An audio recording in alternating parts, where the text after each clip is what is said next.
Hello, little boys. Oh wait, I forgot the animatronic. Hello, hello, little boys. I have a new animatronic for you. This one is a budget animatronic. It's only $100. It is called the Soul Slasher. Get a good look at his box. It is quite beautiful. What a character there.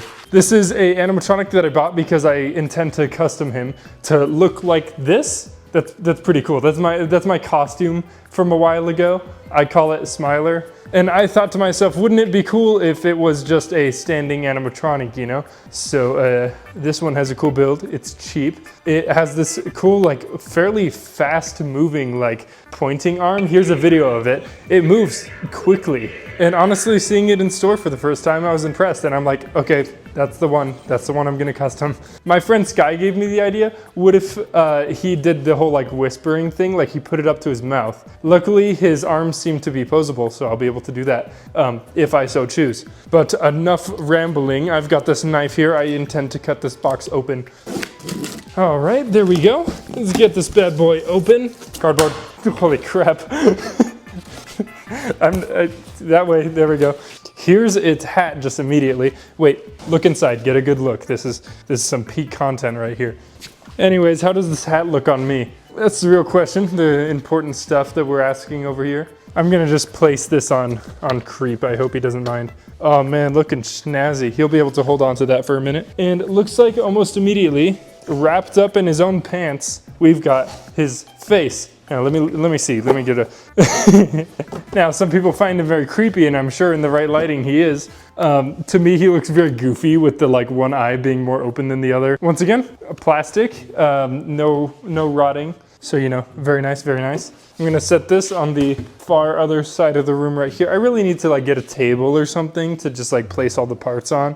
But anyways, here's his pants. Here's his like torso piece, and it's already in its clothes. Very techie of him to have it all be in one piece. Now when I custom him, I'm gonna have to take this shirt off of it. So I hope that's not too difficult, but I'd like to show you the mechanism of which his arm moves up with. Oh my goodness, check that out. It's got like, you could see this spring right here. It's got a big white motor, and right here where the arm connects inside the sleeve. Okay, well that makes it make more sense to me. The arm is connected to a spring, so it helps it along. All the movements are within this piece because all he does is turn his head and point at you. So, you know, you're not really expecting much when you get a $100 animatronic, especially when it's over 6 foot. Now the character itself isn't over 6 foot. The hat makes it over 6 foot, but he is a pretty sizable character on his own, so. You know, I wouldn't have got it if it wasn't kind of a suitable size for my character. Here we've got his pointing hand. Get a good look at that. It's all in one piece. This is good like nose picking material. You could probably use this as a weapon. Just go around like pointing at people, accusing people, or poking them. Now that's a killer move. Right here, this appears to be his hip loop waist piece. I've got to take this cardboard off to figure it out. Okay, there we go. This is interesting. Its frame is metal, but this whole like flat part is plastic. Let me just set this aside in the pile of clothes. Here we've got some boots. I would prefer them to be black, but I could spray paint them if I so choose in the customization. And here's his hand, notably without the sickle, or scythe, I'm not sure what to call it, without the very sharp weapon. So you can put like anything in its hand. It's a pretty sizable gap right here. So I'm just gonna set this aside, and we've got some leg pieces with foam. Not much going on there. We've got the base. It comes in 2 pieces. It keeps the box super small. And over there are the wires. I do appreciate the small box size because I don't want to store something much bigger than this. Right here is his weapon. Very cool. Now, if you wanted to poke people, this is the better weapon than his finger. Okay, I'm gonna place all the cardboard and trash back into this, set it aside, and start on the setup. Okay, now let's get this thing figured out. Now this is obviously the like first piece you want to connect. Very cool. Oh crap. There we go. Took a little bit of slamming to do that. I don't know if it's just the slamming that I did, but you might notice that this base is very bent out of the box. I'm gonna have to just like kind of reshape it. Okay, but nonetheless, we've got some shoes right here. I don't think it matters which one goes where. Both of them are labeled the same thing, see? We got some legs right here.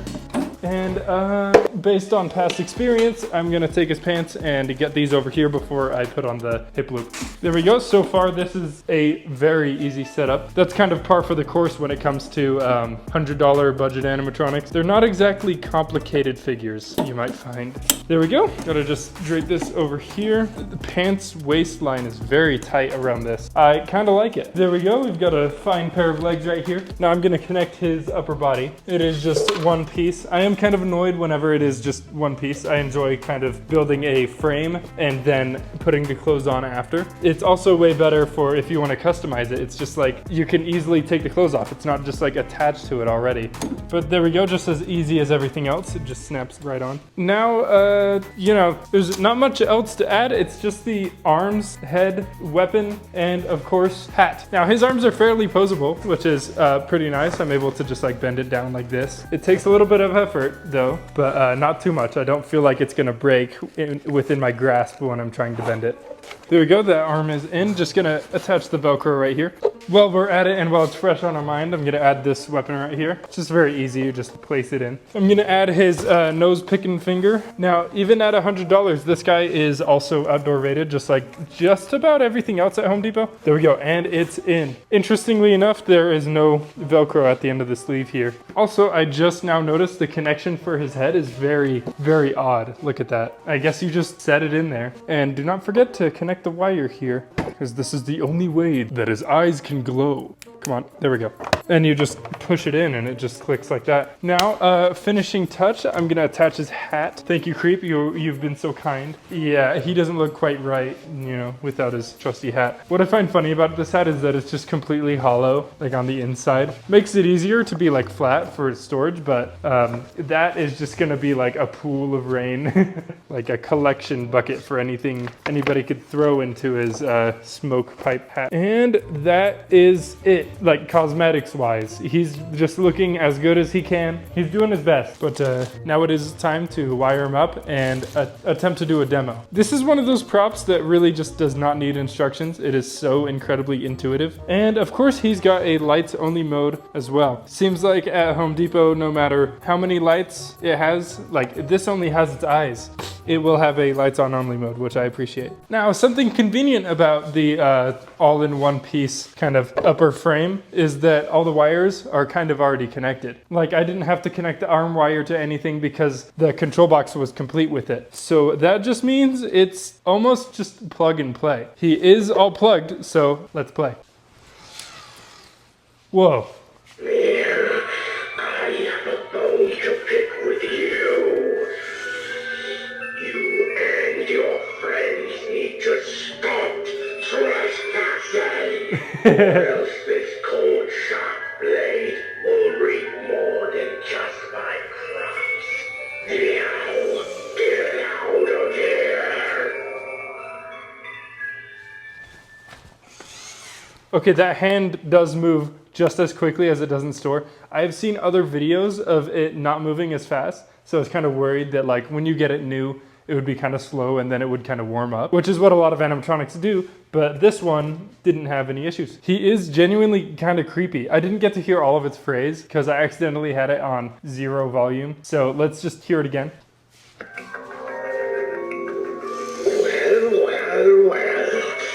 what do we have here?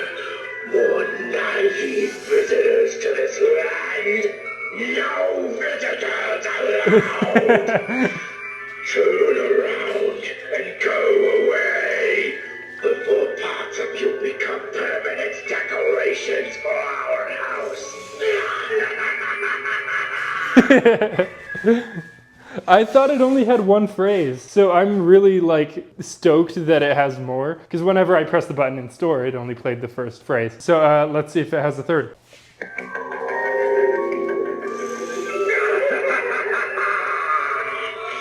You again. This is no place for the ill-willed and weak-minded. Turn back now, while you still have a chance. I always like to give them a head start before the chase.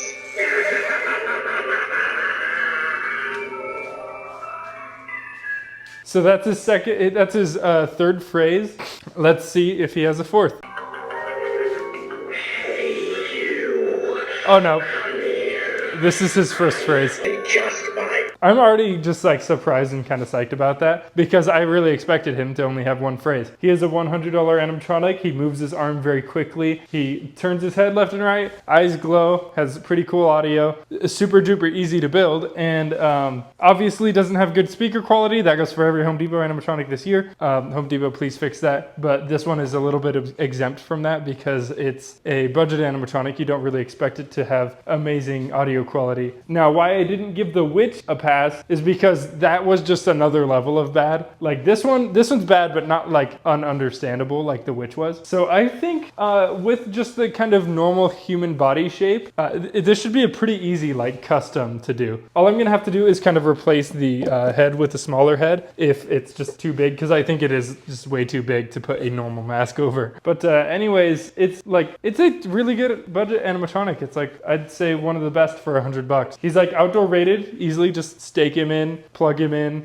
He's this creepy imposing figure with a weapon. His movement is pretty quick. Like, I've already listed cool things about him. But yeah, this just isn't that much of a regretful purchase. This is like a very solid buy for anybody who wants to get a simple Scarecrow animatronic. So overall, he's pretty cool. I kind of gave my whole review like in the whole demo portion accidentally. But yeah, honestly, for $100, this is hard to beat.